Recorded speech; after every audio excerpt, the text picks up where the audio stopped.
ایک مرتبہ اور بآواز بلند صلوات بھیجیے۔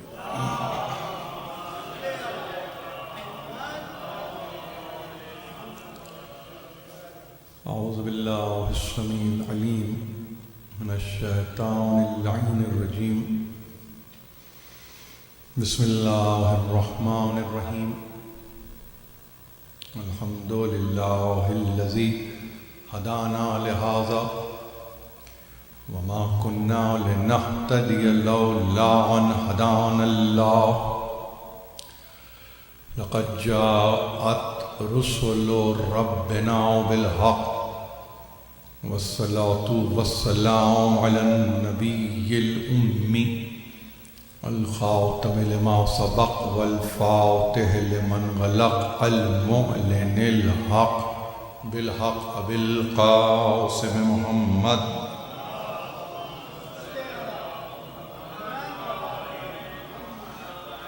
وأهل بيته الطيبين الطاهرين المعصومين المظلومين الذين أذهب الله عنهم الرجس وطهرهم تطهيرا۔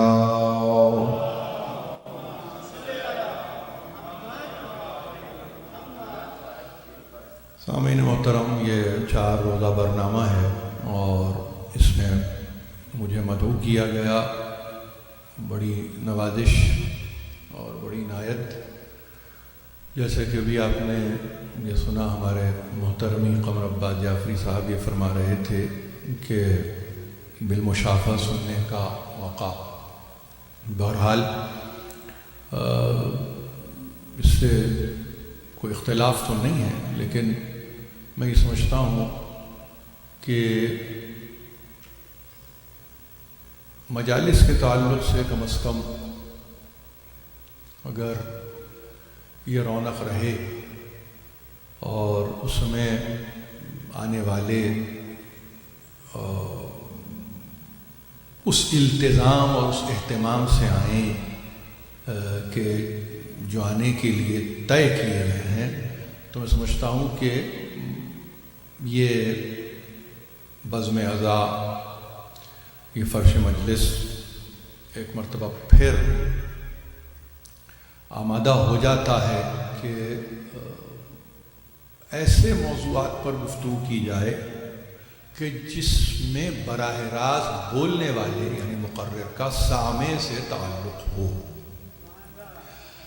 میں بغیر کسی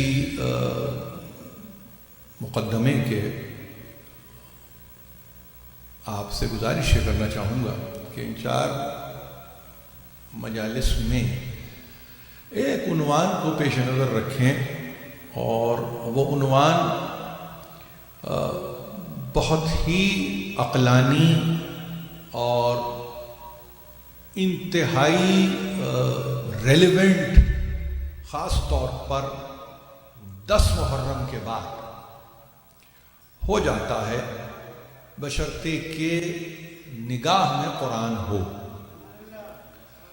اور میں جس عنوان کو آپ کی خدمت میں پیش کرنا چاہتا ہوں وہ ہے فلسفہ امتحان در قرآن۔ فلسفہ امتحان در قرآن۔ جتنے یہاں بیٹھے ہیں، میں نہیں سمجھتا ہوں کہ ان میں سے کوئی بھی اس موضوع کو سننے کے بعد براہ راست اپنی زبان میں وگرنہ انگریزی زبان میں اسے محسوس نہ کر چکا ہوگا۔ اور اس ضمن میں نے خطبے کے فوراً بعد تو نہیں، اس لیے کہ میرے پیش نظر 5 عدد آیتیں ہیں اور وہ تسلسل کے ساتھ۔ سورہ بقرہ کلام مجید کا دوسرا سورہ ہے، اور آپ کے مطالعے میں پورا قرآن رہتا ہے، تو ظاہر ہے کہ آپ ان آیتوں کو بھی پڑھتے ہوں گے، اور مجھ سے بھی سن لیجئے، اور ظاہر ہے کہ یہ شرف تلاوت کا یا ان آیات کو مطلوع کرنے کا مجھے بھی مل رہا ہے، مجھے بھی یہ سعادت نصیب ہو رہی ہے۔ دوسرا سورہ بقرہ اور اس کی آیت 153 سے لے کر 157 تک، یعنی یہ 5 آیتیں آپ کے پیش نظر رہنی چاہیے ان 4 تقاریر کے تعلق سے، اور جا کے دیکھیں اردو میں دیکھیں، انگریزی میں دیکھیں، جس زبان میں دیکھنا چاہے دیکھیں. یا ایھا الذین آمنوا استعینوا بالصبر والصلاۃ ان اللہ مع الصابرین. اے ایمان والو، استعانت طلب کرو صبر و صلاۃ سے، بے شک اللہ صبر کرنے والوں کے ساتھ ہے. وَلَا تَقُولُوا لِمَنْ يُقْتَلُ فِي سَبِيلِ اللَّهِ أَمْوَاتًا بَلْ أَحْيَاءٌ وَلَٰكِنْ لَا تَشْعُرُونَ. اور دیکھو، جو راہ خدا میں قتل ہو جائیں، اللہ کی راہ میں جو قتل ہو جائیں، انہیں مردہ نہ کہو بلکہ وہ زندہ ہیں. ہاں تمہیں اس کا شعور نہیں ہے. وَلِنَبْلُوَنَّكُمْ بِشَيْءٍ مِّنَ الْخَوْفِ وَالْجُوعِ وَنَقْصٍ مِّنَ الْأَمْوَالِ وَالْأَنفُسِ وَالثَّمَرَاتِ وَبَشِّرِ الصَّابِرِينَ الَّذِينَ إِذَا أَصَابَتْهُم مُّصِيبَةٌ قَالُوا إِنَّا لِلَّهِ وَإِنَّا إِلَيْهِ راجعون. یہ دو آیتیں مل کے ہو گئیں. ترجمہ کیا ہے؟ اور دیکھو، ہم نے تمہیں، ظاہر ہے کہ قرآن مجید کا یہ طرز استدلال ہے، کچھ باتوں میں ہم تمہیں آزماتے ہیں. بِالشَّيْءِ مِنَ الْخَوْفِ وَالْجُوعِ وَنَقْصٍ مِّنَ الْأَمْوَالِ وَالْأَنفُسِ وَالثَّمَرَاتِ. مال کی کمی سے ظاہر ہے، اور اس کے بعد ثمرات کی کمی، اور پھر ظاہر ہے کہ نفس کا تمہارے پاس انفس کا لفظ استعمال. انفس والثمرات، جانوں سے آزماتے ہیں، ثمرات سے آزماتے ہیں، بھوک سے آزماتے ہیں ہم تم کو، خوف سے ہم تم کو آزماتے ہیں. وَبَشِّرِ الصَّابِرِينَ، مگر صبر کرنے والے جو ہیں ان کے لیے بشارت ہم نے یہ رکھی ہے.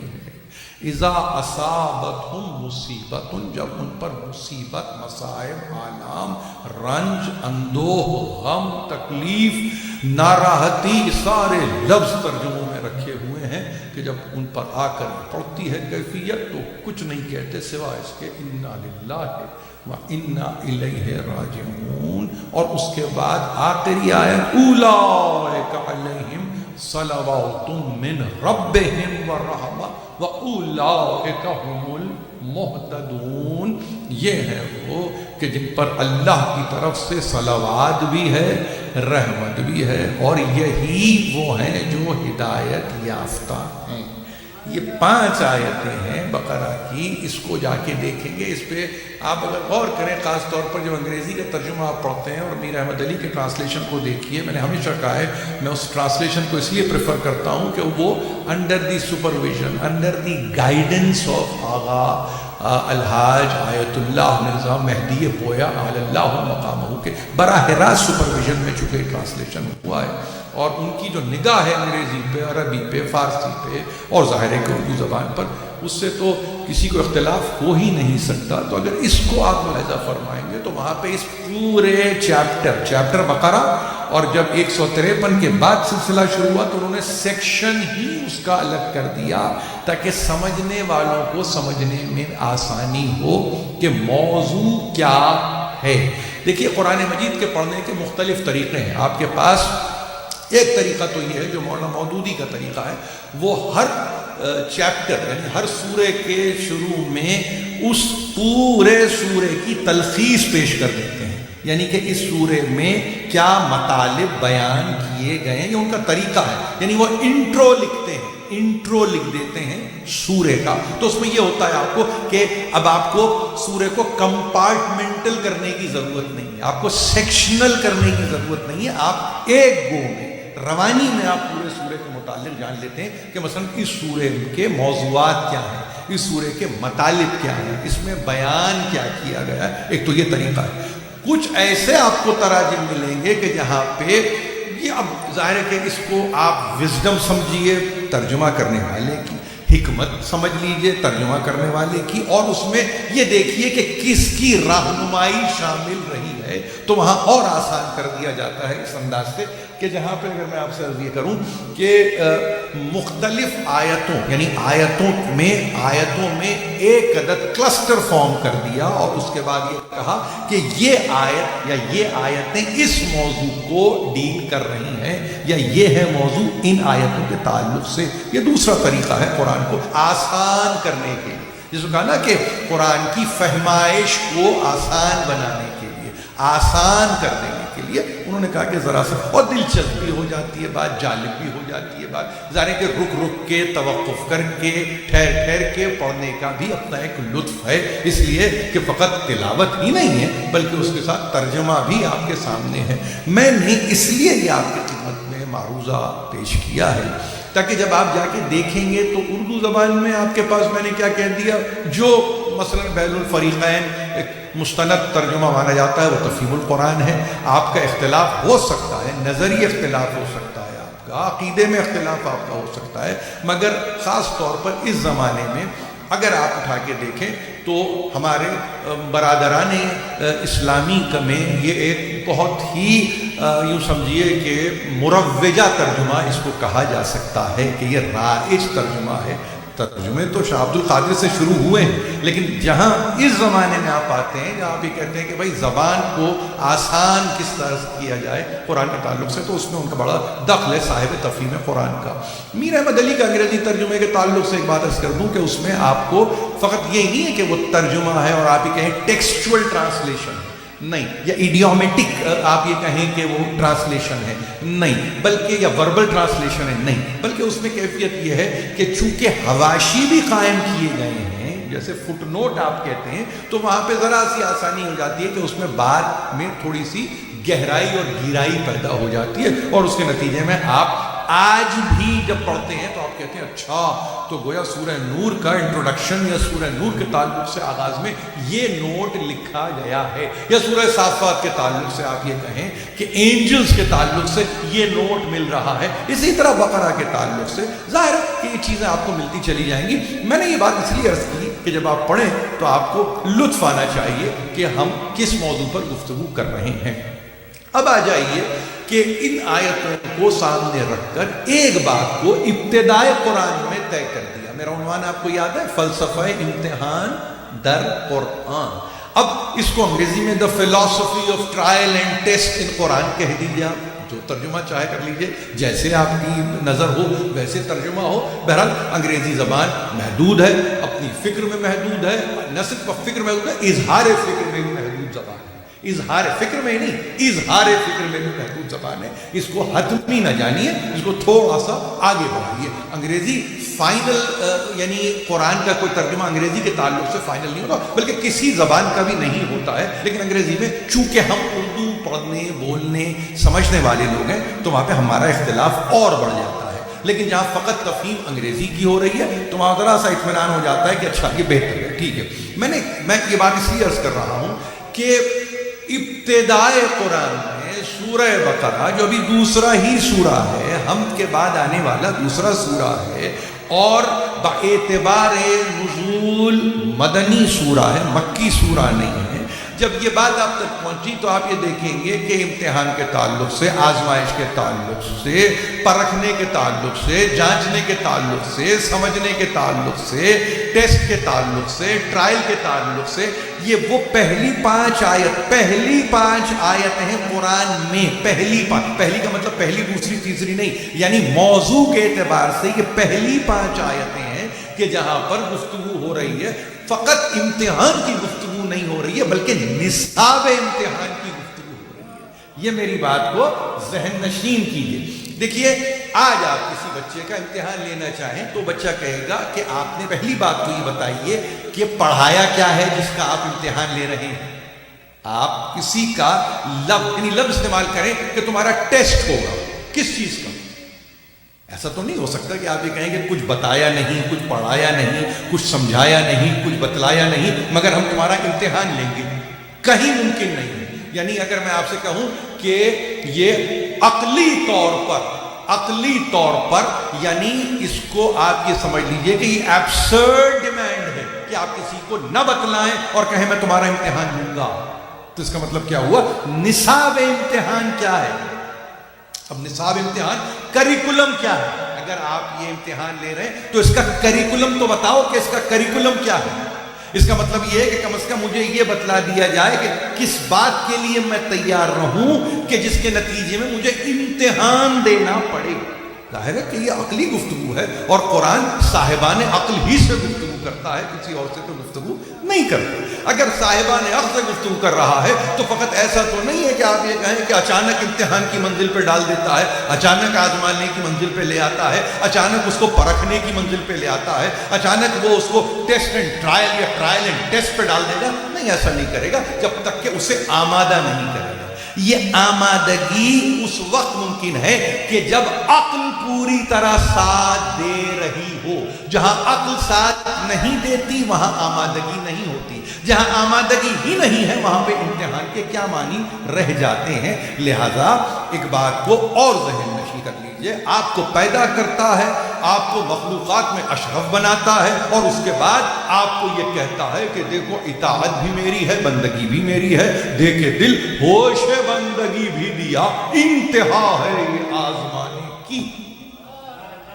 دیکھے دل ہوش بندگی بھی دیا، یہ بھی عجیب بات، وہ دل بھی دیتا ہے، ہوش بندگی بھی دے رہا ہے، مگر ذرا سا غور کریں تو کتنی بلند سطح سے آزمایا جا رہا ہے انسان، یعنی انتہا ہو گئی نا آزمانے کی۔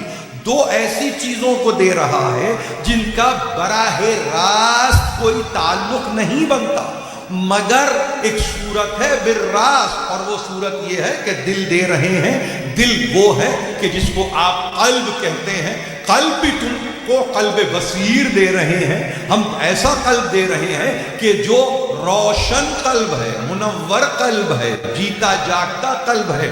مردہ قلب تم کو ہم نہیں دیتے۔ دیکھے دل ہوش بندگی جب اب دے رہے ہیں، بصیر قلب دے رہے ہیں، تو تمہیں ہوش بھی دیں گے، حواس بھی دیں گے، شعور بھی دیں گے، فہم بھی دیں گے، فراست بھی دیں گے، ادراک بھی دیں گے، اور پھر تم سے کہیں گے کہ اب بندگی کر کے دکھاؤ تو لطف آئے۔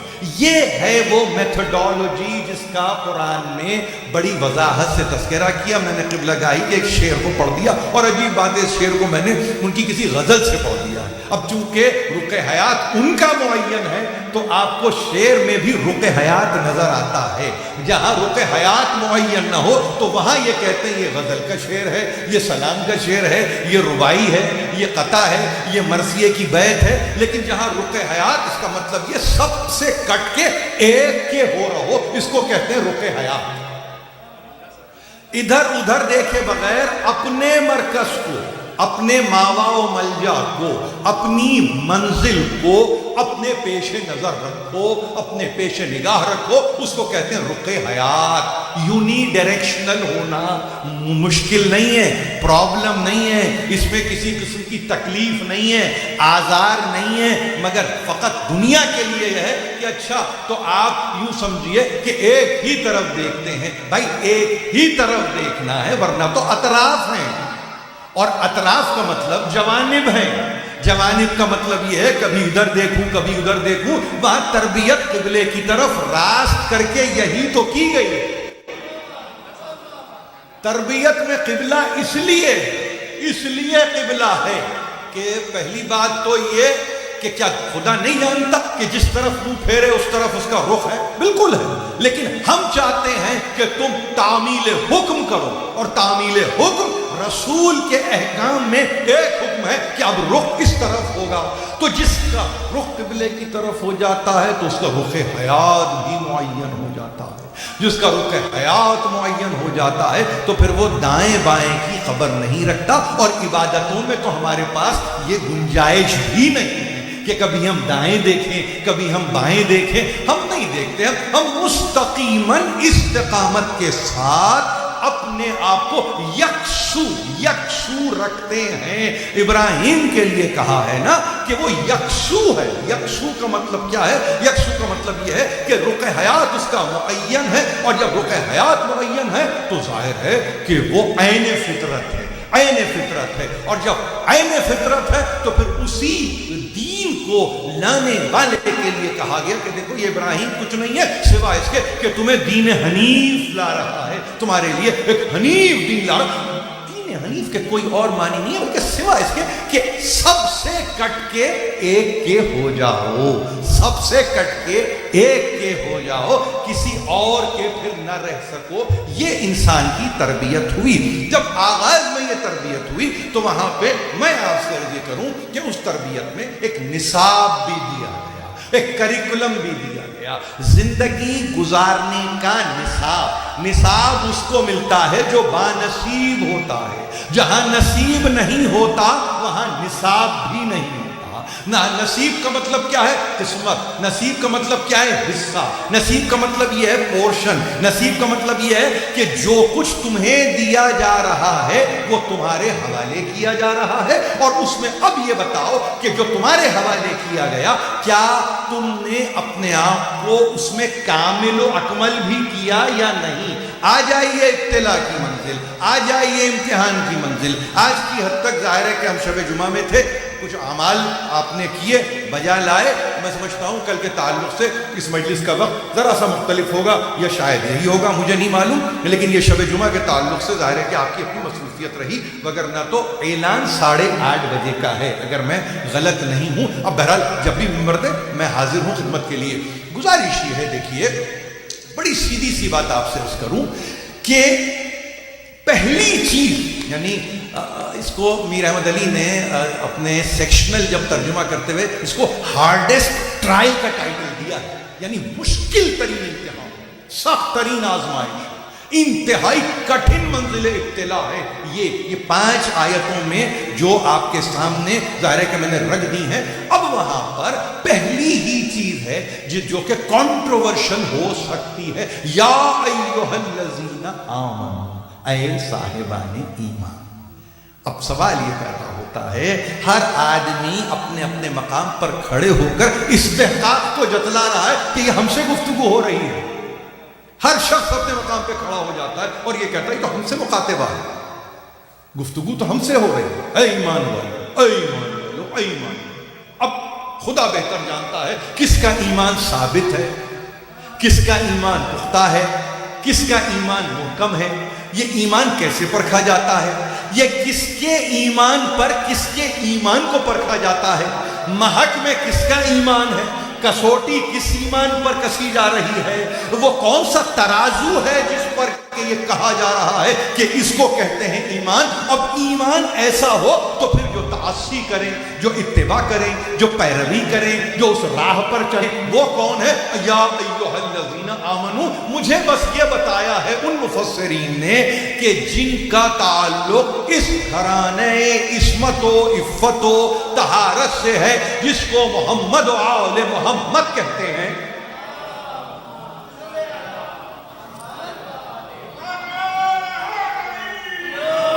کہ یا ایھا الذین آمنو کا بھی کوئی امیر ہے، یعنی آپ سمجھے نا، اس کی بھی کوئی کنٹرولنگ اتھارٹی ہے، یعنی یہ کہہ کے کہ اے ایمان والوں کو در بدر نہیں چھوڑ دیا، یا اے ایمان والو، اے ایمان والو، ایسا لگ رہا ہے کہ کہیں کوئی صدا بس سہارا ہے کہ جو لگائے چلے جا رہا ہے، پتہ ہی نہیں کہ کس کے لیے۔ نہیں، کنٹرولنگ اتھارٹی کوئی امیر ہے، کوئی امیر جو ظاہر ہے کہ ان ایمان والوں کا سرپرست بنا ہوا ہے، ذرا مشکل لفظ ان ایمان والوں کا ولی بنا ہوا ہے، اور اس سے مشکل لفظ ان ایمان والوں کا مولا بنا ہوا ہے۔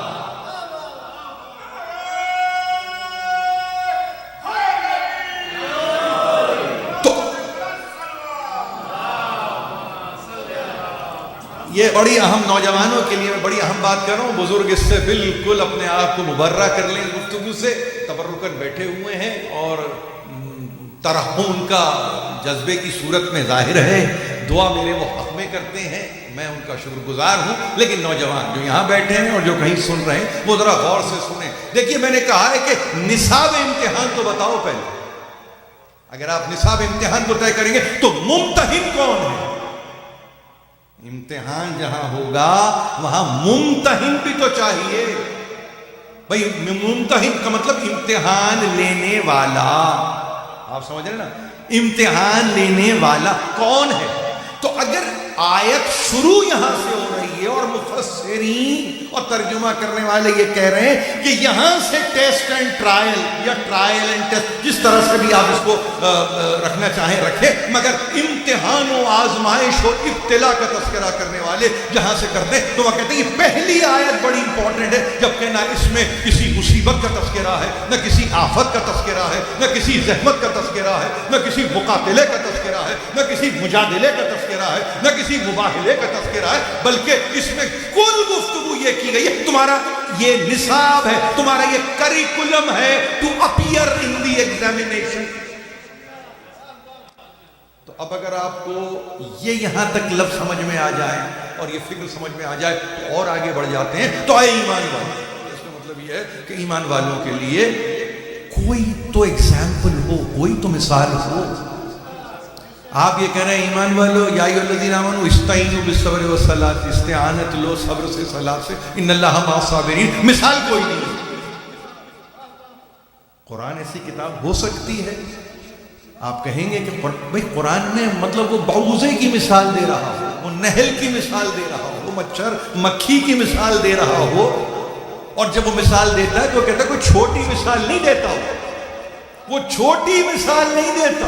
اگر وہ بعوضے کی مثال دے رہا ہے، اگر وہ شہد کی مکھی کی مثال دے رہا ہے، اس میں حکمتیں ہیں، اس میں حکمتیں ہیں۔ تو اگر حکمتیں اس طرح سے موجود ہیں تو اس طرح سے کیوں نہیں ہوں گی؟ آپ کہیں گے ہونی چاہیے، بالکل ہونی چاہیے۔ اے ایمان والو دیکھو، استعینوا اور فعل امر کا ہے، حکم کے ساتھ ہے، ریکویسٹ نہیں ہے، ریکویسٹ نہیں ہے، درخواست نہیں ہے، چاہے تو صبر کیجئے، چاہے تو نماز پڑھ لیجئے، نہیں، یہ نہیں ہے قرآن میں۔ استعینوا جمع الجمع میں وہ بھی امر، حکم لگا دیا، حکم لگا دیا، پابند کر دیا۔ دیکھو ایمان والے اگر ہوتے پھر وہی بات ہے، ایمان والے اگر، اور ایمان والوں کے لیے کوئی تو مثال رکھ کے کہو نا کہ صبر اختیار کرو اور صلاۃ کو اختیار کرو۔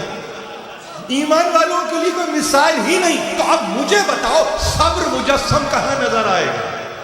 صلاۃ آپ کو ان آفنگ نہیں، ان ایکشن کہاں نظر آئے گی؟ کبھی سوچا آپ نے، نوجوانوں سے پوچھتا ہوں، کبھی سوچا آپ نے کہ آپ کے حوالے یعنی کیا ایسا ہوتا ہے، کیا ایسا ہوتا ہے؟ آج کے زمانے میں ہوتا ہوگا مجھے نہیں معلوم، ہمارے زمانے میں کوئی کتاب اگر سلیبس کی کتاب ہوتی تھی تو انڈر دی گائیڈنس ہوتی تھی آپ کے، ہاں ریفرنس کی اگر کوئی کتاب ہو تو آپ اس کو رجوع کر لیجئے، مگر بنیاد میں ٹیکسٹ بک پہلے ہے، ریفرنس کی کتاب بعد میں ہے۔ آپ کو بے شک پڑھنا ہے انیٹمی، آپ کہیں گے کہ سب صحیح ہے، یہ خاص کتاب ہے، مگر ریفرنس میں گریز انیٹمی ہے جو کہیں پیچھے رکھی ہوئی ہے، تو آپ کہیں گے وہ ریفرنس ہے۔ آپ کو کسی چیز پر آپ یہ کہیں مضمون مجھے دیکھنا ہے، مثلا آپ کہہ رہے ہیں کہ میں نے پیراڈائز لاسٹ کو دیکھا ہے، مگر آپ یہ کہیں کہ نہیں اس میں بریٹینیکا کو رجوع کرنے کی ضرورت ہے، انسائکلوپیڈیا، تو آپ کہیں گے اچھا ٹھیک ہے، صحیح ہے، سمجھ میں بات آ رہی ہے۔ لیکن وہ جو کتاب ہے اس کو گائیڈنس میں پڑھا جائے تو چیز سمجھ میں آئے، اسی لیے ہمارے پاس یہ تربیت کا حصہ ہے، اسی لیے ہمارے پاس ہم قرآن بچوں کے حوالے نہیں کرتے۔ یعنی اس کا کیا مطلب ہے؟ اس کا مطلب یہ یسرنا القرآن کی بات نہیں کر رہا ہوں، جہاں یسرنا القرآن میں سپرویژن کی ضرورت ہے، وہاں جب فارمل قرآن سامنے کھلا تو آپ نے کیسے یہ کہا کہ بچے کو ضرورت نہیں ہے فقط اس لیے کہ اس نے اس کو کسی طرح سے ادا کرنا سیکھ لیا؟ نہیں، اس بنیاد پہ نہیں، بلکہ اب تو اس کا صحیح معنی میں ٹیسٹ، اب تو اس کا صحیح معنی میں ٹرائل ہے، اب تو صحیح معنی میں امتحان کی منزل پر ہے جہاں پہ وہ روانی سے آپ کو پڑھ کے بتائے گا۔ تو اس کا مطلب گائیڈنس اور سپرویژن چاہیے کتاب کے لیے، گائیڈنس اور سپرویژن، ایک دفعہ کی گائیڈنس، ایک دفعہ کی سپرویژن کافی ہے وہاں جہاں موضوعات بھی ویسے ہی ہوں، لیکن جہاں موضوعات لامتناہی ہو جاتے ہیں تو وہاں پہ ہر دور میں، ہر زمانے میں، ہر دہر میں، ہر صدی میں، ہر 10 سال میں، ہر سال، ہر دن، ہر روز، ہر ساعت، ہر پل، ہر لمحہ آپ کو گائیڈنس کی ضرورت ہوتی ہے۔ رجوع کرنے کا فلسفہ ہی گائیڈنس سے مشتق ہے، پیوست ہے، ملا ہوا ہے۔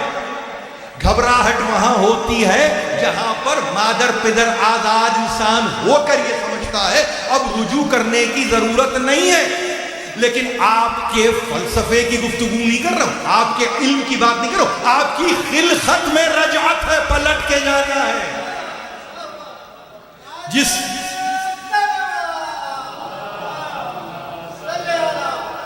آپ سمجھ, رجوع کرنا کوئی غیر معمولی یا کوئی مسئلہ ایسا نہیں کہ آپ یہ بدعت ہے, نہیں, ارے یہ حقیقت ہے, یہ فطرت ہے, یہ فطرت ہے.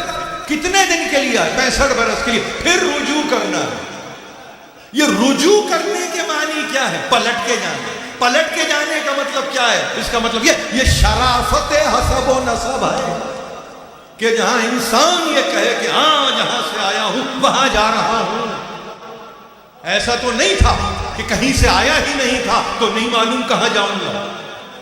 تو ایسی صورت میں میری گفتگو کو ذرا سن لیجئے, میرے پاس وقت معین ہے, میں زیادہ زحمت نہیں دوں گا, اور ظاہر ہے کہ کسی بھی موضوع کو آپ تمام نہیں کرتے, لیکن اچھے اذہان کے حوالے جب آپ موضوع کر دیتے ہیں تو آپ مطمئن ہو جاتے ہیں کہ چیزوں کو سوچا جا رہا ہے, سوچا جا رہا ہے. بس اس سے زیادہ کام نہیں ہوتا بولنے والے کا. بولنے والے کا کام یہ نہیں ہوتا کہ فائنل اسٹڈی کر کے آپ کی خدمت میں پیش کر کے کہہ رہے ہیں کہ اب آپ کو اس پہ سوچنے کی ضرورت نہیں ہے, اب آپ کو یہ سمجھنے کی ضرورت نہیں ہے, جو میں نے کہہ دیا کافی ہے. ایسا نہیں ہوتا, یہ ہمارا کم از کم طریقہ نہیں ہے, یہ ہمارا طریقہ نہیں ہے. اس میں آپ کو خود سوچنا ہوگا. اے ایمان والو, اے ایمان والو, ظاہر ہے کہ تم صاحبان ایمان ہو, صاحب ایمان, صاحبان ایمان ہو, تو بتاؤ کہ تمہارے سامنے کون ہے کہ جس کو تم فالو کرتے ہو. اگر وہ تمہارے سامنے وہ ہے جس کو تم فالو کر رہے ہو تو تمہیں استعینوا بالصبر والصلاۃ ان اللہ مع الصابرین سمجھ میں آ جائے گا. لیکن تم اگر کسی کو فالو ہی نہیں کرتے تو اب صبر کے نہ معنی سمجھ میں آئیں گے نہ صلاۃ کی ماہیت سمجھ میں آئے گی. وہاں صبر کے معنی کو یہ لے رہا ہے کہ ایک تماشا مار دیا تو انہوں نے کہا دوسرا بھی گال آگے کر دو, یہ صبر ہے. کوئی کہہ رہا ہے کہ ظلم ہو گیا تو سر جھکا کے بیٹھ جاؤ, صبر ہے. کوئی کہہ رہا ہے کہ صبر کے معنی کچھ نہیں ہے سوائے اس کے انگریزی میں ایک پیشنس کا لفظ ہے, زبان مت کھولو, منہ مت کھولو, ہاتھ مت چلاؤ, پیر مت چلاؤ, یہ صبر ہو گیا. یہ آپ کو وہاں تعریفیں ملتی ہیں جہاں پر آپ کے سامنے صبر مجسم نہ ہو. جہاں صبر مجسم ہو جاتا ہے تو وہاں پہ پھر آپ کو لغت سے رجوع کرنے کی ضرورت نہیں ہوتی. یہ اہم بات کر رہا ہوں آپ سے. میں کچھ ایسے لفظ ہیں جس کو لغت نے دے دیا ہے, اب کس کو دیا ہے یہ مل کے فیصلہ کریں کہ کس کو وہ لفظ ملا.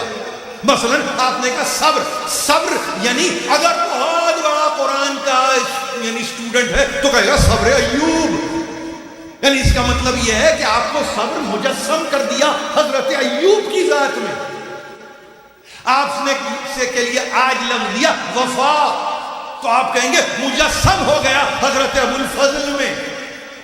اسی طرح سخا, اسی طرح جود, اسی طرح سے زہد, اسی طرح سے تقوی. یہ لفظ لغت میں اگر ہیں تو فارمیلٹی کے لیے ہیں, لیکن ان کے کوئی معنی نہیں ہوتا ان لفظوں کے اگر متوازی طور پہ یہ لفظ مجسم نہیں ہو جاتے. میری گزارش سن رہے ہیں آپ؟ یہ گزارش ہے بڑی بڑی میری طالب علمانہ گزارش ہے, عالمانہ نہیں, طالب علمانہ, تاکہ بچوں کو آپ کہہ سکیں patience, you should not try to find patience in Webster, in Chambers. نہیں, بالکل نہیں, ضرورت نہیں ہے. کیا تم حسین کو نہیں جانتے؟ نماز کے تعلق, کیا تم علی سے واقف نہیں ہو؟ تم نہیں جانتے, تم واقف نہیں ہو. اچھا, جب میں جانتا ہوں تو کیا ہوتا ہے, فائدہ کیا ہے, فائدہ کیا ہے, اور یہ سب کا فائدہ ہے. اس میں کسی خاص عقیدے کی گفتگو نہیں کر رہا ہوں. یعنی اگر شخصیتوں کو پہچان لیا جاتا تو کئی چیزیں ہمارے لیے آسان ہو جاتی. اگر شخصیتوں کو پہچان لیا جاتا اور ایک ایک صفت سے اگر پہچان لیا, ایک ایک صفت سے, زیادہ صفات نہیں, ایک صفت. یعنی آپ سمجھ رہے نا, خدا کو واحد, احد, یکتا, یگانا, صمد, لم یزل, لا یزال آپ جانتے ہیں نا.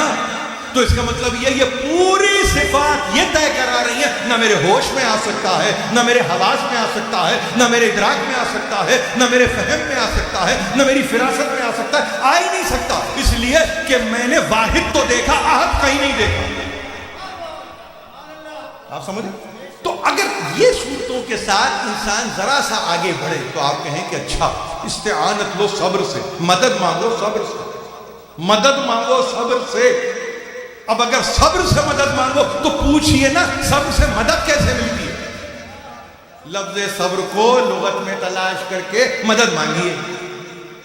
صبر کو آپ لغت ہے نا، آپ کے فرہنگ آصفیہ ہے، فرہنگ عامرہ ہے، اردو کی نسیم اللغات ہے، معلوم کتنی کتنی لغتیں یہاں پہ سب موجود ہیں آپ کے سامنے، سب پڑھے لکھے افراد موجود ہیں۔ انہوں نے کہا یہ صبر، استعانت، مدد طلب کرو، مدد طلب کرو صبر سے، مدد طلب کرو صلاۃ سے، اور اس کے بعد مسلمین کے ساتھ اللہ نہیں، ان اللہ مع الصابرین۔ پورے قرآن میں ان اللہ مع المسلمین کوئی آیت نہیں ہے، نمازیوں کے ساتھ اللہ ہے۔ پری ریکویزٹ صبر ہے نماز کی، نماز سے بھی پہلے کا ایک مرحلہ ہے، اگر وہ مرحلہ طے کرو گے تو اب آؤ نا مصلی پہ، مصلی پہ اب آؤ۔ یعنی زندگی کے رکھ رکھاؤ میں جہاں آپ سے پل بھر کا صبر نہ ہو، چلیے عمومی گفتگو کرتے، پل بھر کا صبر زندگی کے رویوں میں جہاں نہ ہو، وہاں میں ان کی نمازوں کو کیا دیکھوں، وہاں میں نمازوں کو کیا دیکھوں عزیزو؟ اس میں بڑی میں کشادگی سے گفتگو کر رہا ہوں۔ اچھا پھر یہ بھی کہہ رہا ہوں کہ ہم جج نہیں ہیں، ہم کسی کی نماز پر ہم نگاہ رکھ کے نہیں بیٹھے، ہم تو اس کی اصلیت و ماہیت پہ نگاہ رکھتے ہیں کہ اپنے رکھ رکھاؤ میں، اپنے برتاؤ میں، اپنے حسن خلق میں، اپنے عادت و اطوار میں صابر بھی ہے کہ نہیں ہے۔ صبر نہ جہاں نہ ملے تو وہاں نماز کو میں کیا دیکھوں؟ جب وہ کہہ رہا ہے کہ ان اللہ مع الصابرین، بے شک اللہ صبر کرنے والوں کے ساتھ ہے، اس لیے کہ لازمہ ہے صابر کا صلاۃ۔ اب کتنی چیزوں سے آپ بچ گئے کہ اگر آپ کہیں نماز نہ دیکھیں تو آپ کہیں کہ اصل میں نماز نہ پڑھنے کی وجہ یہ ہے کہ صابر ہی نہیں۔ اس کو میں کسی اور سمت میں نہیں لے جا رہا ہوں، اس کو ذرا سمجھ لیجئے، اس لیے کہ یہ بہت ضروری باتیں ہیں اور ہم کو سمجھنا ہے۔ میں نے کہا یہ نصاب امتحان ہے، نصاب امتحان، یعنی اس کا مطلب یہ ہے کہ امتحان کی تیاری سے پہلے صبر اور صلاۃ سے استعانت مانگو، امتحان سے پہلے۔ ابھی امتحان نہیں ہے، اب امتحان نہیں ہے، یہ کیا منزل ہے یہ آپ کو معلوم ہے؟ یعنی اگر اس کو آپ اس آیت کے تعلق سے اگر آپ سمجھنے کی کوشش کریں تو یہ اتصال ہے۔ اب یہ لفظ ہے اتصال، کس چیز کا؟ ظاہر ہے صبر اور صلاۃ کا اتصال ہو گیا، باہم پیوند ہو گئے، مل گئے، یہ مل گئے۔ جب اتصال ہوا تو اتصال لیڈ کرے گا آپ کو کہاں پر؟ وصال کی منزل پر۔ وہ وصال کیا ہے؟ وَلَا تَقُولُوا لِمَن يُقْتَلُ فِي سَبِيلِ اللَّهِ أَمْوَاتٌ بَلْ أَحْيَاءٌ وَلَٰكِن لَّا تَشْعُرُونَ۔ یہ دوسری آیت آ گئی، یعنی اتصال نے آپ کو وصال سے ملا دیا۔ وصال کچھ نہیں ہے، وصل ہے۔ وصل کا مطلب حق سے وصل، حق سے وصل، آپ کا وصل ہو گیا۔ فصل نہیں، فصل فاصلہ پیدا کرتا ہے، وصل ملا دیتا ہے۔ جہاں صبر اور صلاۃ آپ کے پاس اتصال کی منزل پر آ جائیں تو وہاں حتمی طور پہ حق سے وصال ہو جائے گا۔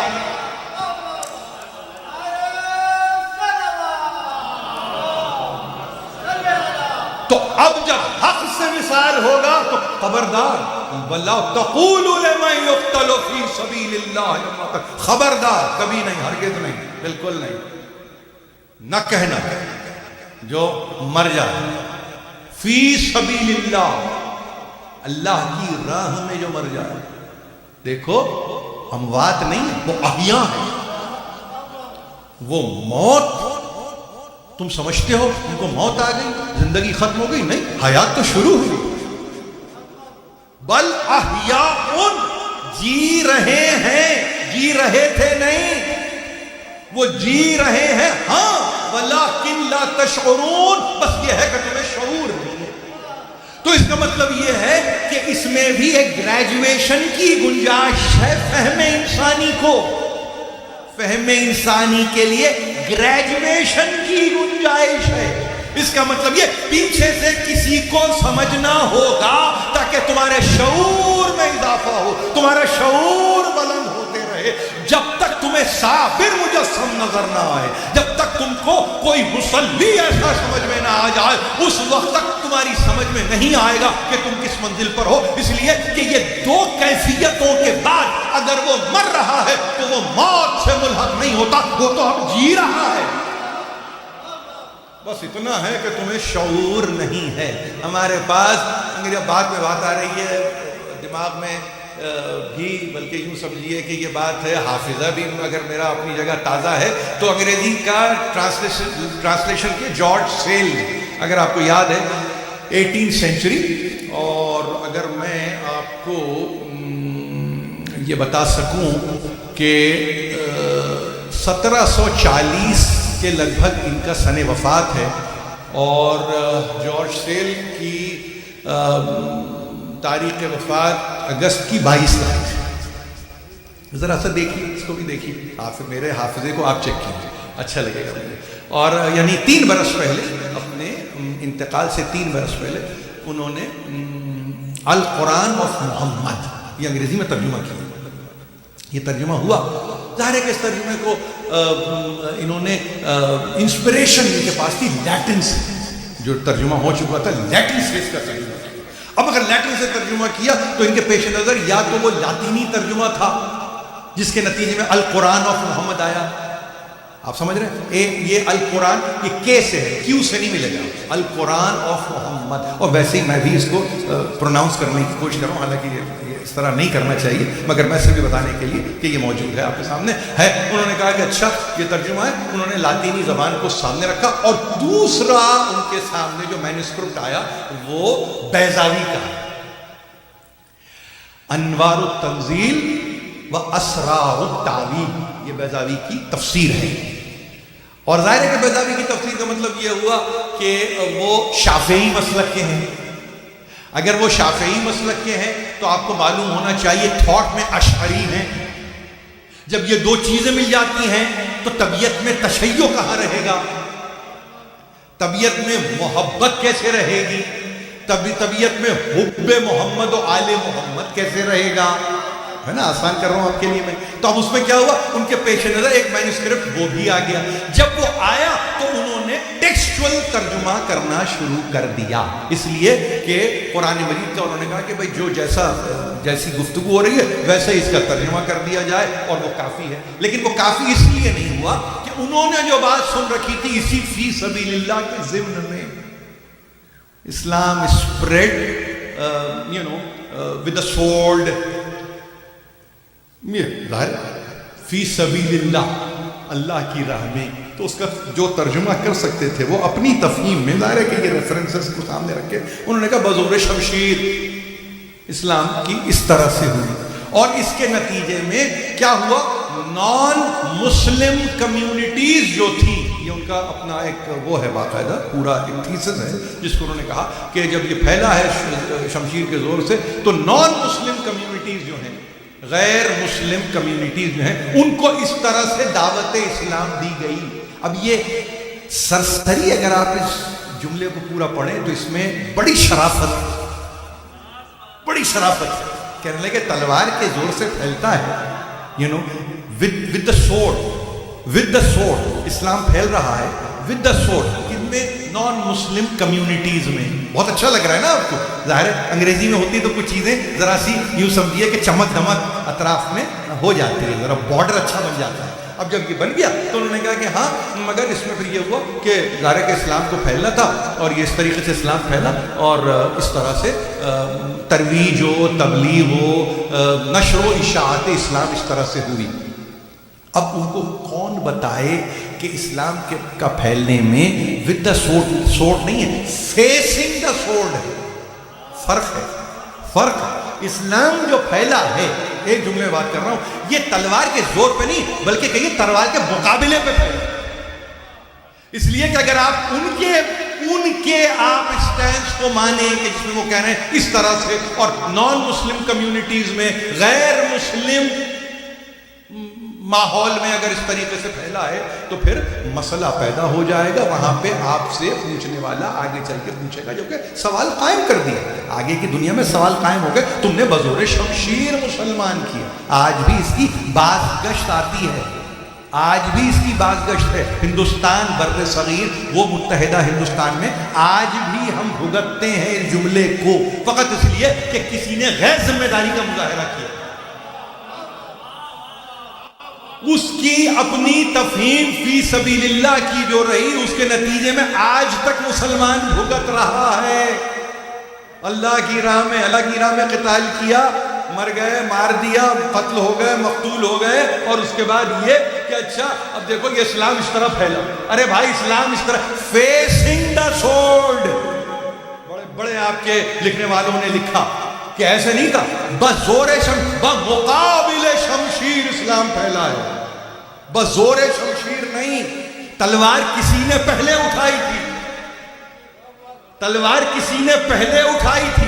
اگر آپ یہ کہیں کہ حق اٹھنے والی تلوار کے سامنے جا کے سر رکھ دیا جائے تو اس کو عقل نہیں کہتے. یہ عقل نہیں ہے، یہ بے عقلی ہے. نہیں، بلکہ یہ جہل ہے، بلکہ یہ مکمل ایک جہل کی صورت ہے کہ جہاں آپ سے کوئی یہ کہہ دے اس طرح سے. نہیں، ایسا بھی نہیں ہے، ایسا نہیں ہے. لہذا اس مسئلے نے ایک ایسے مسئلے کو پیدا کر دیا جس کے نتیجے میں آج تک آپ اس بحث میں الجھے ہوئے. کسی نے غلط طور پر قرآن کو ترجمے کی منزل پر لا کے انٹرپریٹیشن دے کے یہ نوٹ لگا کے جب یہ کہہ دیا کہ یہ اسلام اس طرح پھیلا، تو آج بھی آپ پریشان رہتے ہیں کسی کے کیے ہوئے پر. آپ کا تعلق نہیں، آپ تو اس منزل پہ ہیں کہ اب آپ وضاحتیں دیے جا رہے ہیں کہ نہیں بھائی نہیں، نہیں بھائی نہیں. اب آپ یہ کہتے رہیے، وہاں وہ کہہ رہے ہیں وہ جارج سیل، وہ کہہ رہے ہیں جارج سیل کے اوپر 1920 میں سر ایڈورڈ راس نے بھی لکھ دیا. آپ سمجھ رہے ہیں زمانے کی ستم ظریفی تو ذرا دیکھیے کہ وہاں پہ لکھنے والے پہ ایک اور لکھ رہا ہے، کوئی کریکٹ نہیں کر رہا ہے، فقط یہ کہہ کے ایسے جیسے کہ اس کو چھونا گویا گناہ ہے. نہیں، ایسا نہیں. اولین تراجم تھے ان میں یہ تھاٹ آ گیا اور اس کے نتیجے مسلمان آج تک پریشان ہیں، آج تک پریشان ہیں. وہاں پہ دیکھو، یہاں پہ ایک بات کو یاد رکھو. اسی طرح سے ایک نام اور لے لیتا ہوں، تقریر میرے پاس وقت کم ہے، 15 منٹ 10 منٹ باقی ہیں، میں اس سے زیادہ نہیں جاؤں گا، گھنٹے بھر سے اوپر کی تقریر نہیں ہوگی. وہاں پہ یہ ساری باتیں کرنے کے بعد ایک اور نام یاد رکھیے، ان کا نام ہے سر آلیور لاڈج. فزسسٹ ہیں اور ان کا سن وفات 40 سن 41 کے لگ بھگ ہوگا. اور اگر میں آپ سے کہوں شاید مہینہ بھی ان کا اگست ہے، اس کو بھی دیکھیے. میں اس لیے عرض کر رہا ہوں کہ انہوں نے ایک کتاب لکھی 1909 میں، سروائیول آف مین. آپ حیران ہوں گے، فزسسٹ، اور فزسسٹ فقط نہیں، یعنی جس کا کام ہے الیکٹرو میگنیٹک ویوز پر، جس کے تعلق سے ایک میں بتاؤں آپ کو، بات آ رہی ہے ذہن میں، بچوں کو دیکھتا ہوں تو ذرا سا خود میں بھی شاداب ہوتا ہوں.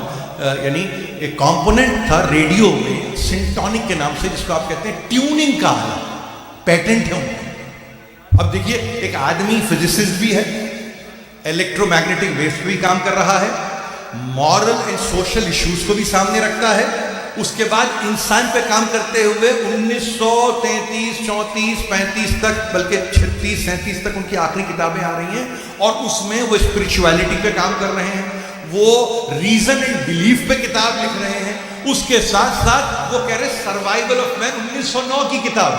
1909 1850 یا 51 کا آدمی ہے یہ پیدائش کے اعتبار سے، 90 برس کی عمر میں مر رہا ہے، اور تقریباً یہ سمجھیے کہ 60واں سال ہے. اور فزسسٹ ہوتے ہوئے اس نے یہ لکھ دیا کہ ایک بات کو یاد رکھیں کہ باڈیلی ڈیتھ نہیں ہوتی، جسمانی طور پر مر جانے کے بعد بھی حیات باقی رہتی ہے.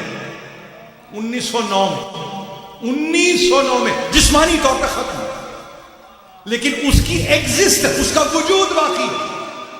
اس کی اسپرچویلٹی کی گفتگو نہیں کر رہا ہے، وہ کہہ رہا ہے اس کی وجودیت باقی ہے، جہاں پر اس کا عالم یہ ہے کہ وہ نہ صرف بولتا ہے، گفتگو کرتا ہے، بلکہ آپ کے افکار اس کے افکار آپ تک آتے ہیں۔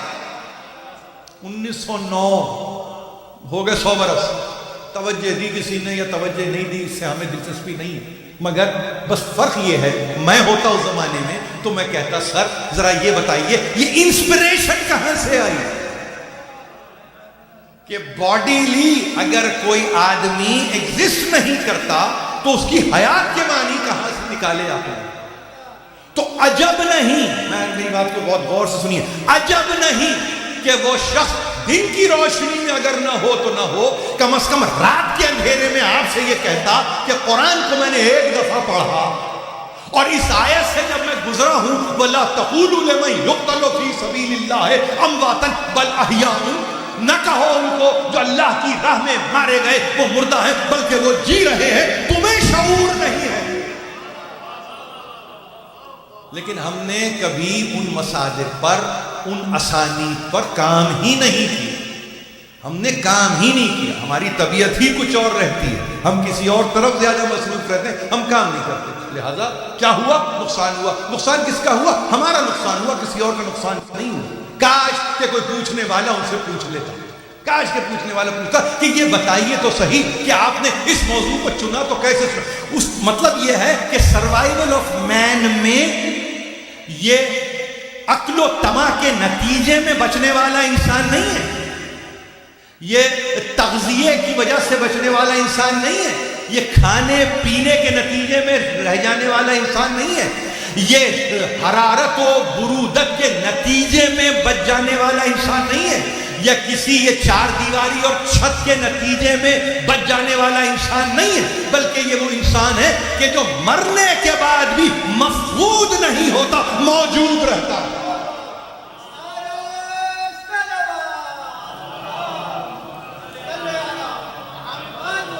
میں سمجھتا ہوں کہ ذرا سی شاید ہو سکتا ہے کہ کسی سطح پر یہ تقریر ہو سکتا ہے کہ آپ یہ کہیں کہ یہ شاید لیکچر زیادہ ہو گیا، نہیں، اس میں لیکچر کی کوئی کیفیت نہیں ہے، صرف بتلانا آپ کو، اور بتلانا اس لیے ہے کہ آپ عصری رہیے، قرآن پڑھتے ہوئے ذرا عصر کو ٹٹولیے، زمانے کو ٹٹولیے، ماحول کو دیکھیے، اپنے قریب اپنے بعید دور کو دیکھیے، اور یہ دیکھیے کہ کون کسے کہاں متاثر ہو رہا ہے اور کون کس طرح سے اپنے معروضات کو پیش کر رہا ہے۔ وہاں پہ اس نے یہ کہہ دیا کہ ہاں باڈیلی ڈیتھ کے بعد بھی ایگزسٹنس ہے، باڈیلی ڈیتھ کے بعد ایگزسٹنس ہے، اور وہ ایگزسٹنس باقاعدہ ہے، بے قاعدہ ایگزسٹنس نہیں ہے کہ کسی کو کہیں روح نظر آ گئی، کہیں کوئی چلتا ہوا نظر آ گیا، کہیں کسی نے تیسرے کمرے میں حرکت کو محسوس کیا، نہیں، یعنی باقاعدہ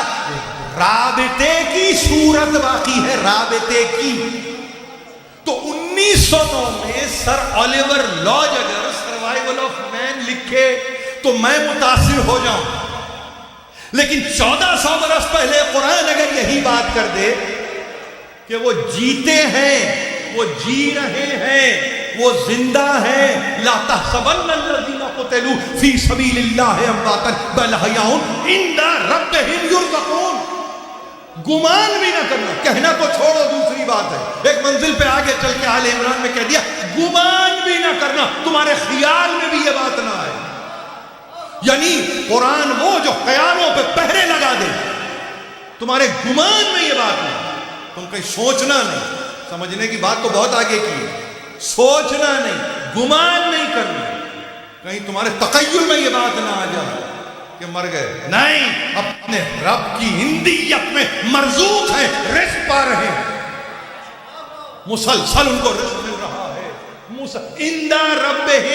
اندہ ربہم، آپ سمجھ رہے ہیں یہ کون سا صیغہ ہے، یہ کون سا صیغہ ہے، یعنی یہ مسلسل والی کیفیت، تسلسل ہے، وہ لے رہے ہیں۔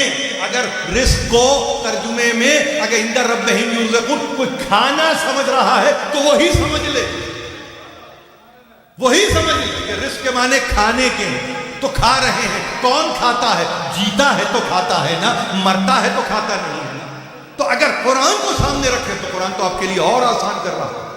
تو ایسے منزل پر میں نے جیسے عرض کیا آپ سے، وہ صبر ہو، وہ صلاۃ مجسم ہو جائیں تو آپ کو یہ بھی سمجھ میں آ جائے لفظ، وہ بھی لفظ سمجھ میں آ جائے۔ کربلا کے میدان کی حکمت جو رہی، مجھے صبر بھی سمجھ میں آیا، مجھے صلات بھی سمجھ میں آیا۔ مجھے یقین جانی آج کے بچوں کو کم از کم بٹھا کے یہ بتائیے، بیٹے آپ فرماتے ہیں مقصد کربلا میں گفتگو ہو، تو اگر مقصد کربلا میں گفتگو ہو تو ذرا بتائیے تو صحیح کہ آپ مقصد کربلا میں دیکھ نہیں رہی ہے کیا ہو رہا ہے؟ پورا گھر لٹ رہا ہے مگر صابر ہے، تیر پہ تیر آ رہے ہیں مگر مسلی ہے، نماز ادا کر رہا ہے، سجدے پہ سجدے کر رہا ہے، تو کم از کم انتہا تو بات سمجھ میں آ گئی، انتہا ہے یہ آزمانے کی، دیکھیں دل ہوش بندگی بھی دی، انتہا ہے یہ آزمانے کی۔ تو یہ آزمانے کی انتہا کہاں تک فلسفہ ہم بیان کریں، ہماری کیا مجال ہے؟ فلسفہ امتحان در قرآن، ہم تو نظریاتی گفتگو کر کے چلے جائیں گے، عملیے کی منزل پہ تو کوئی لا چکا، عملیے کی منزل پہ کوئی لا چکا، دکھا چکا، بتا چکا، اور ایسا نہیں ہے قدم قدم پہ اس نے بتایا، قدم قدم پہ اس نے دکھلایا۔ کون ہے اس رہتی دنیا میں اور رہتی دنیا تک آدم و عالم کی تاریخ میں کوئی مجھے بتائے کہ جہاں اتنی قربانیاں دیتا ہے دینے والا؟ شب جمعہ آپ کے سامنے ہے، کہتے مجرد تذکرہ حضرت علی اکبر کا تذکرہ، حسین ابن علی کو پسند ہے کہ یہ تذکرہ ہو، حسین ابن علی کو پسند ہے یہ تذکرہ ہو۔ 18 برس کا لال، 18 برس کا جوان، علی اکبر حسین، آپ کہتے ہیں امتحان؟ جو خود آمادہ امتحان ہو، جو خود آگے بڑھ کے باپ سے اجازت چاہتا ہو، جو خود آگے بڑھ کے باپ پہ آتی ہوئی فوجوں کو بھگانا چاہتا ہو، کیا خیال ہے آپ کا؟ 18 برس حسین ابن علی کے، آپ نے ریاکشن کو پڑھا ہے نا مقاتل میں یا نہیں پڑھا آپ؟ قد برز الیہم غلاما خلقا و خلقا و منطقا برسول، خلقا و خلقا و منطقا برسول، ایسے کو بھیج رہا ہوں جو رفتار میں، کردار میں، گفتار میں تیرے رسول کا ہم شبیہ ہے۔ اور جب دل کرتا تھا کہ تیرے رسول کی زیارت ہو جائے، جب مشتاق زیارت ہوتا تھا، دیکھیے ایک لفظ کے بدلنے سے کتنے معنی بدل جاتے ہیں، اشتیاق زیارت جب ہوتا تو میں علی اکبر کے رخ روشن کو دیکھ لیتا۔ کس کو بھیج رہے ہیں؟ کس کو بھیج رہے ہیں؟ کون سی تاریخ ہے؟ کہاں کی تاریخ ہے؟ کس تاریخ میں آپ یہ لکھیں گے؟ اس کو کسی اسپرچویلٹی کے آپ کھانے میں ٹریٹ کریں گے؟ اس کو کسی روحانیت کے خانے میں لے جائیں گے؟ نہیں، چلتا پھرتا رسول دیکھا ہے حضرت علی اکبر نے، چلتا پھرتا خلقن و خلقن و منطقن، یہ 3 لفظ یاد رہیں گے، خلق میں عادت میں، خلق طبیعت میں، منطق بولنے میں، جو رسول کا ہم شبیہ 18 برس کا لال ہے، 18 برس کا لال ہے۔ میں صاحبان اولاد کے مجمع میں گفتگو کر رہا ہوں، صرف مجھے یہ بتائیے کہ جس وقت سرکار رسالت مآب دنیا سے تشریف لے گئے، کیا عمر ہے امام حسین علیہ السلام کی؟ آپ کہیں گے بمشکل تمام 8 برس 7 برس کے لگ بھگ، تو آپ کہتے ہی ہیں بمشکل 18 برس کے رسول کو نہیں دیکھا ہے حسین، مگر 18 برس کے کڑی جوان میں اگر رسول کی مشابہت کا یہ عالم ہے تو کیا خیال ہے آپ کا؟ دل پہ کیا گزرتی ہوگی؟ دل پہ کیا گزرتی ہوگی؟ دیکھیے یہ دل ہے، یہ دل ہے، بس یہی تو میں آپ سے عرض کر رہا ہوں۔ یہاں پہ آپ کو بہت یعنی اطمینان و استقرار دلاتے ہیں وہ ہمارے مراسی لکھنے والے کہ جنہوں نے اس شہزادے کے حالات کو باقاعدہ مرثیوں میں ڈھال دیا اور حسین ابن علی کے احوال کو کیفیت بنا دیا۔ انیس کیا زخم ہے وہ زخم کے مرہم نہیں جس کا، کیا درد ہے جز دل کوئی محرم نہیں جس کا، کیا داغ ہے جلنا کوئی دم کم نہیں جس کا، کیا غم ہے کہ آخر کبھی ماتم نہیں جس کا، کس داغ میں صدمہ ہے فراق دل و جاں کا، وہ داغ ضعیفی میں ہے فرزند جوان۔ جب باغ جہاں اکبر ذی جاہ سے چھوٹا، پیری میں برابر کا پسر شاہ سے چھوٹا، فرزند جوان ابن ید اللہ سے چھوٹا، کیا اختر خورشید لقا ماہ سے چھوٹا، تصویر غم و درد سراپا ہوئے شبیر، ناموس میں ماتم ہے کہ تنہا ہوئے شبیر، ناموس میں ماتم ہے کہ تنہا ہوئے شبیر۔ دیکھیے روایتیں آپ کے پاس موجود ہیں کہ اول شہید ہے، اول قتیل ہے کربلا کی، اور وہاں انیس لکھ رہے ہیں کہ تنہا ہو گئے۔ اتنی شروع، اتنے آغاز، ابھی شروع ہی ہوا ہے معرکہ، اور شبیر تنہا ہو گئے، شبیر تنہا ہو گئے۔ اور جب شبیر تنہا ہوئے تو ظاہر ہے کہ آپ کو معلوم ہے کہ کیا ہوا، مگر کیا کرتے جب بیٹا دوڑ کے آ جائے اور باپ سے لپٹ، اور ادھر بیٹے کا آنا، ادھر باپ کا یہ کہنا کہ میں بھی یہی چاہتا تھا، میں بھی یہی چاہتا تھا، آؤ بیٹے آؤ آؤ، مگر آؤ، یقیناً میری طرف سے تو اجازت ہے، مگر پھوپھی سے بھی تو جا کے اجازت ہے، پھوپھی اماں سے اجازت ہے، پھوپھی اماں سے اجازت لینے گئے، سہارا باپ بنے۔ جناب زینب سر جھکائے بیٹھی تھی، یہ وہ زینب ہے جس نے سینے پہ پالا ہے، سینے پہ، جناب علی اکبر کو سینے پہ پالا ہے، یہاں تک لکھا ہے کہ اون و محمد کو نہیں، جناب علی اکبر کو سینے پہ پالا ہے۔ اس بچے کو پال پوس کے 18 برس کے بچے کو میدان میں جانے کی اجازت دے، تو اتنا تو حق ہے نا جناب زینب کا کہ بچے سے یہ کہے بیٹا کہ اس دن کے لیے میں نے تجھے پالا۔ ام لیلہ جی رہی ہے، ام لیلہ زندہ ہے، مقاتل کی کتابیں آپ کے سامنے کھلی ہوئی ہیں، وہاں یہ کیا اس دن کے لیے میں نے تجھے پالا تھا، میں نے تجھے پالا تھا۔ ام لیلہ ماں ہے، بی بی آپ جو کہتی ہیں برحق کہتی ہیں، کیسے جانے کی اجازت دیں گی، مگر اس میں بھی دیکھی عجیب ایک رخ کو اختیار کیا، تبرکات کے صندوق کو بلا منگوا کے ایک مرتبہ نانا کی ابا کو ڈال، نانا کے امامے کو، ایک مرتبہ تلوار کو حمائل کیا، بیٹے کو دور سے باپ نے دیکھا، بھتیجے کو دور سے پھوپھی نے دیکھا، ایک مرتبہ بھائی اور بہن نے گلے میں باہیں ڈال، روتے رہے۔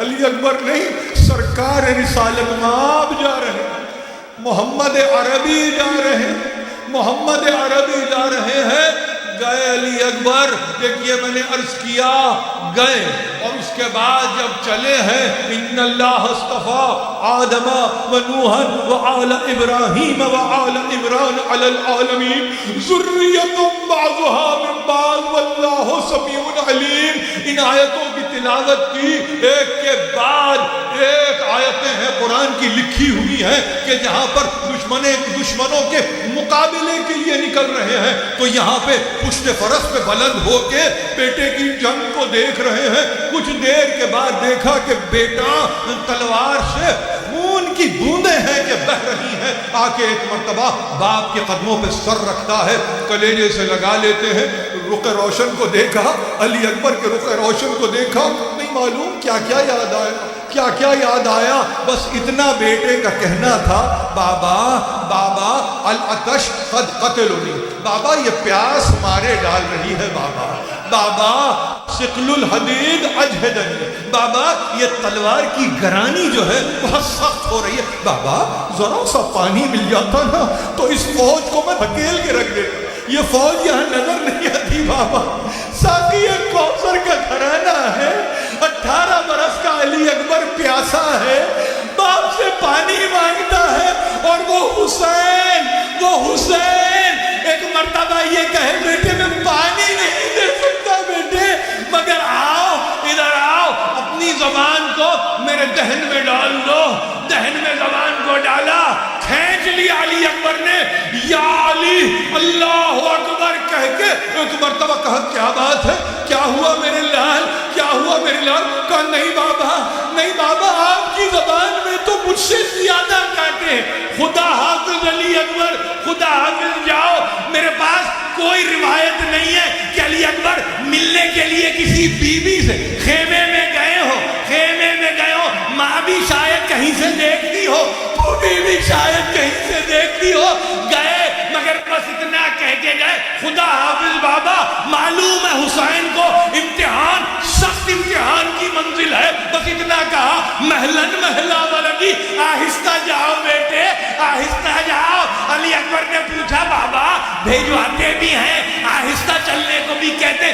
بیٹے تو صاحب اولاد نہیں ہے, تیرا اگر کوئی جوان بیٹا ہوتا نا تو میں تجھ سے پوچھتا. علی اکبر گئے علی اکبر گئے. ایک مرتبہ آواز آئی یا بتاؤ ادرکنی بابا میری مدد کرو بابا میری مدد کو آؤ بابا آؤ. پہنچے دور سے دیکھا ایک لاشا ہے کہ ایڑیاں رگڑ رہا ہے. حسین ابن علی نے جست لگائی. عمر سعد نے سارے لشکر والوں کو روک کے رکھا اور بس اتنا کہا آج دیکھتے ہیں کہ بوڑھا باپ جوان کے لاشے کو کیسے اٹھاتا ہے. ایک مرتبہ پہنچے دیکھتے ہیں بیٹا ایڑیاں رگڑ رہا ہے سینہ برشی کلیجے میں لگی ہے. علی کا نام لے کے نکالا کہتے ہیں ایک فوارہ خون کا نکلا بیٹے کے. ایک مرتبہ رخسار پہ باپ نے رخسار رکھ دیا اور بس اتنا کہا بیٹے آنکھیں کھولو بیٹے. حمید ابن مسلم کی روایت پڑھتا ہوں اور یہی پڑھوں گا. یہاں بس علی کو پکارا ہے وہاں زینب پردہ الٹ کے باہر آ گئی. یا علی یا